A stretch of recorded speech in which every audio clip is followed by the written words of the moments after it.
Hello, আসসালামু আলাইকুম। আশা করি সবাই ভালো আছেন। আমি মোহাম্মদ রাসেল, আপনাকে আমাদের চ্যানেলে স্বাগত।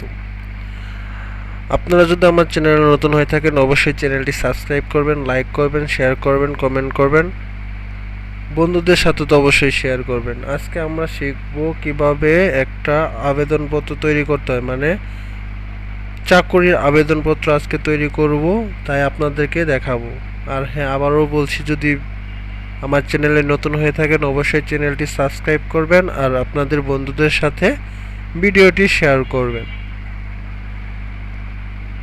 আর লাইক কমেন্ট করতে তো টাকা পয়সা লাগে না, একটা লাইক আর সাবস্ক্রাইবটা করে দেন। হ্যাঁ, তো চলেন ভিডিওটি শুরু করি।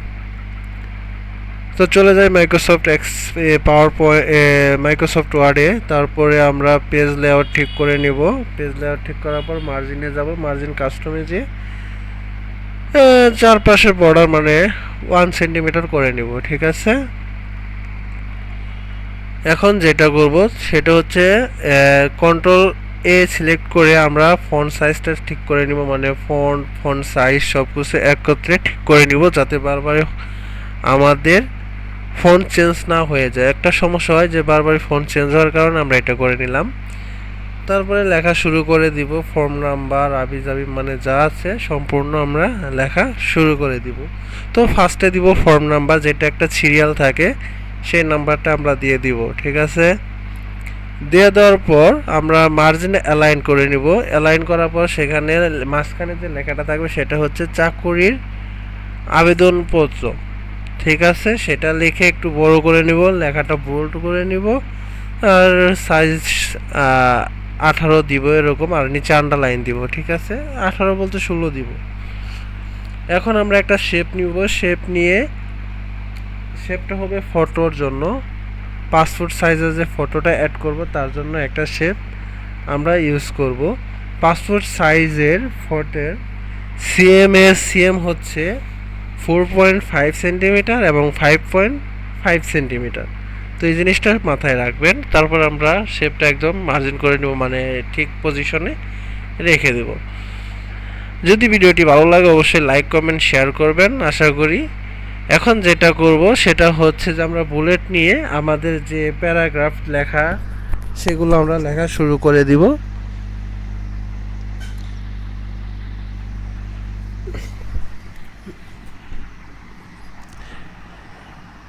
এখন যেটা লিখবো জন্ম তারিখ, তারপরে লিখবো হচ্ছে জন্ম সনদ বা বর্তমান বয়স, মোবাইল নাম্বার, পিতা বা স্বামীর নাম, মাতার নাম, স্থায়ী ঠিকানা, বর্তমান ঠিকানা,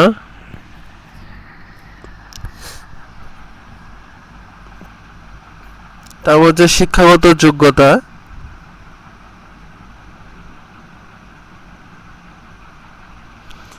আপনি কোনো অফিসে কি চাকরি করেছেন কিনা এই বিষয়ে জানার জন্য একটা লিখে দিব, বা আপনি কি ইতিপূর্বে কোথাও চাকরি করেছেন এই বিষয়টা লিখব। তারপরে হচ্ছে পূর্ববর্তী অফিসের নাম বা প্রতিষ্ঠানের নাম, তারপরে হচ্ছে কত বছর চাকরি করেছেন বা কত বছরের অভিজ্ঞতা আছে সেটা লিখব।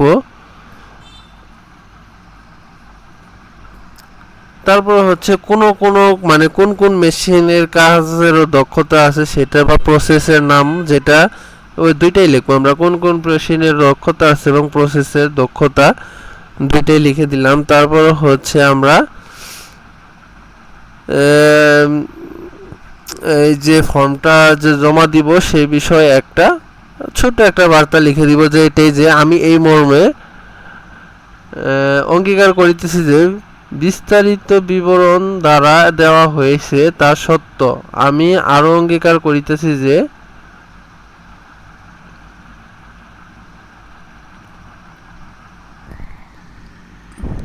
আমাকে নিয়োগ দেওয়া হইলে আমি প্রতিষ্ঠানের সকল নিয়ম কানুন এবং বিধিবিধান মেনে চলিব।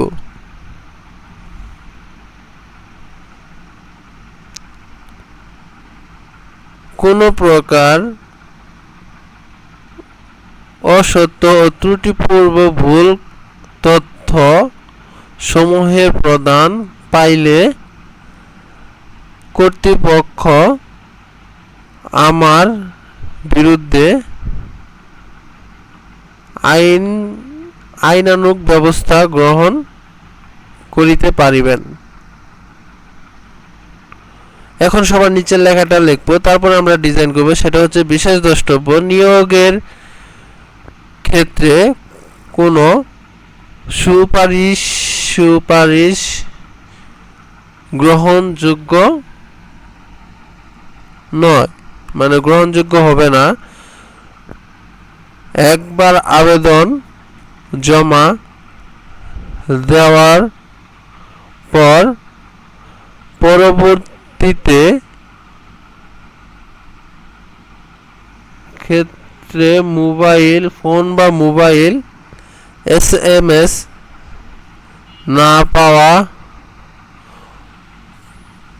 পর্যন্ত গেটে আসার প্রয়োজন নেই। এখন যেটা করব, এখানে আমরা তারিখ লিখব, একদম সেন্টার মতো করে তারিখ লিখব।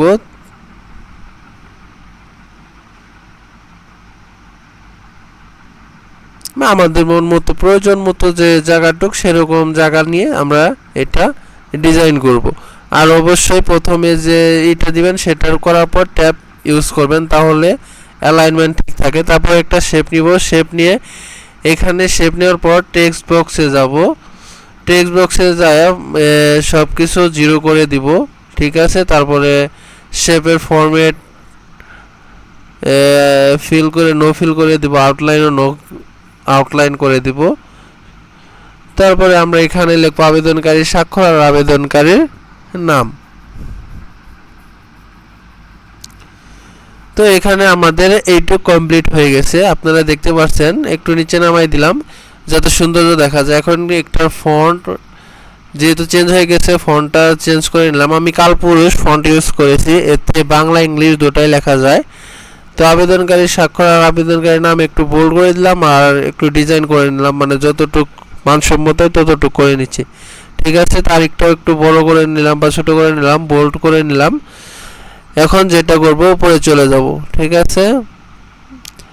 এখানে হচ্ছে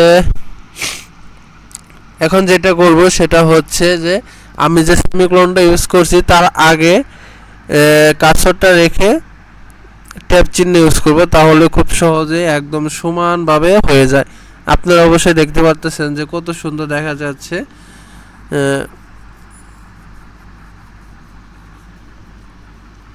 আমি আপনাদের আবার করে বলি, যদি ভিডিওটি ভালো লাগে অবশ্যই লাইক কমেন্ট করবেন আর বন্ধুদের সাথে শেয়ার করবেন, যাতে তারাও আমার এই ভিডিওটি দেখতে পারে। আর অবশ্যই বক্সগুলো, এই জিনিসটি ভালো করে মনে রাখেন, বক্সগুলো ইউজ করবেন। বক্সগুলো ইউজ করলে খুব ভালো লাগে। সেটা হচ্ছে 2610 দিলে খালি বক্স এবং 2611 দিলে হচ্ছে টিক মার্ক সহ চলে আসে।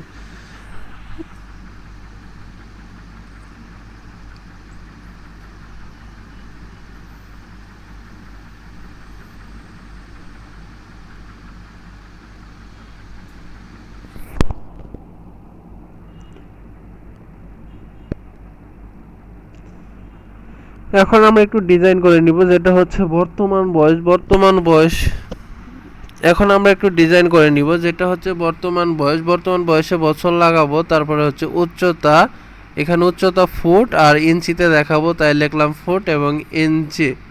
ওকে, ইঞ্চি লেখার পর সেটা হচ্ছে আবার এরপরে হচ্ছে লেখা হচ্ছে ওজন, মানে আমরা সম্পূর্ণটা একদম ফরম্যাট করে নিব যে বর্তমান বয়স দিব বছরে, উচ্চতা কয় ফুট কত ইঞ্চি সেটা, এবং ওজন দিব কেজিতে, ঠিক আছে। তারপরে হচ্ছে আমরা ঠিকানায় হাত দিব, ঠিকানাটা ডিজাইন করব। ঠিকানাতে থাকবে গ্রাম, ডাকঘর, জেলা এবং থানা, বা থানা ও জেলা এই দুইটা থাকবে, তাই আমরা ওইভাবে ডিজাইন করে নিচ্ছি।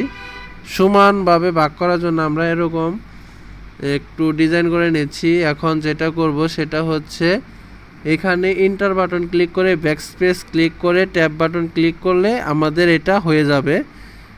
আমি অনেকবার দেখিয়েছি, অবশ্যই ভালো করে খেয়াল করবেন সেটা। তারপর হচ্ছে থানা এবং জেলা লিখে সুন্দর করে সাজিয়ে নেব এবং আমরা এটা সম্পূর্ণ কপি করে বর্তমান ঠিকানায় পেস্ট করে দিব। এখানে কি করব, ব্যাকস্পেস ক্লিক করে ট্যাব দিব, তাহলে হয়ে যাবে। ঠিক আছে, আর এখানে হ্যাঁ একটা হচ্ছে যেহেতু হ্যাঁ বাচক, তাহলে একটা হ্যাঁ লিখে দেব, আর পরবর্তীতে না বাচক তাহলে ওটাতে না লিখে দিব।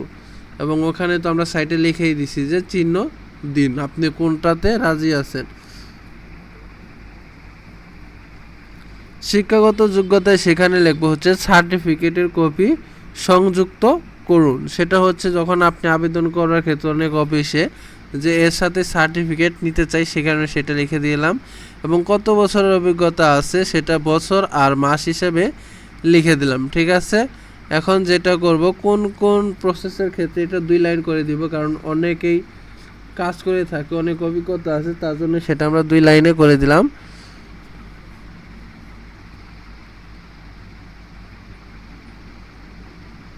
এখন একটু সংযোজন করব যাতে দেখতে ভালো লাগে, একদম ভিজি দেখা যাচ্ছে তার জন্যই করব। আর হ্যাঁ, এখানে যেটা করব সেটা হচ্ছে যে জন্ম সনদ যে নাম্বারটা আছে সেটা হচ্ছে আমরা বক্স করে দিব। জন্ম সনদ নাম্বারটা কী করে দিব, বক্স করে দিব। 17 ডিজিটের যেহেতু জন্ম সনদের নাম্বার, তাহলে 17টা বক্স করে দিব, এটা খুব ভালো হয়। সে কারণে কীভাবে করলাম, 2610 দিয়ে অল্টার এক্স ক্লিক করলেই এই বক্স অটোমেটিক তৈরি হয়ে যাবে। আবারও বলছি 2610, তারপরে হচ্ছে অল্টার এক্স দিলেই অটোমেটিক বক্স চলে আসবে।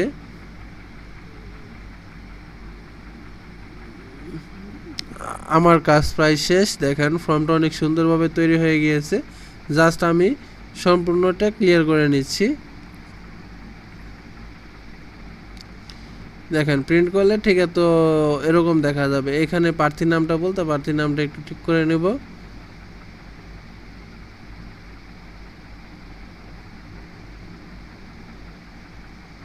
এখানে যেহেতু আন্ডারলাইন পড়ছে, আন্ডারলাইনটা আমি তুলে নিতে পারবো, বা আপনারা যদি কোন যে আন্ডারলাইন থাকতো আন্ডারলাইনটা তুলেই নিই যাতে সুন্দর দেখা যায়। ঠিক আছে, এখন দেখেন আন্ডারলাইন উঠে গেছে। পেজটা সেভ করে নিব, কন্ট্রোল-S দিয়ে ডকুমেন্টসে গিয়ে আপনাদের নাম অনুযায়ী দিয়ে সেন্ড করে নেবেন। ভিডিওটি ভালো লাগলে অবশ্যই লাইক, কমেন্ট, শেয়ার করবেন, আর আমার চ্যানেলটি সাবস্ক্রাইব করতে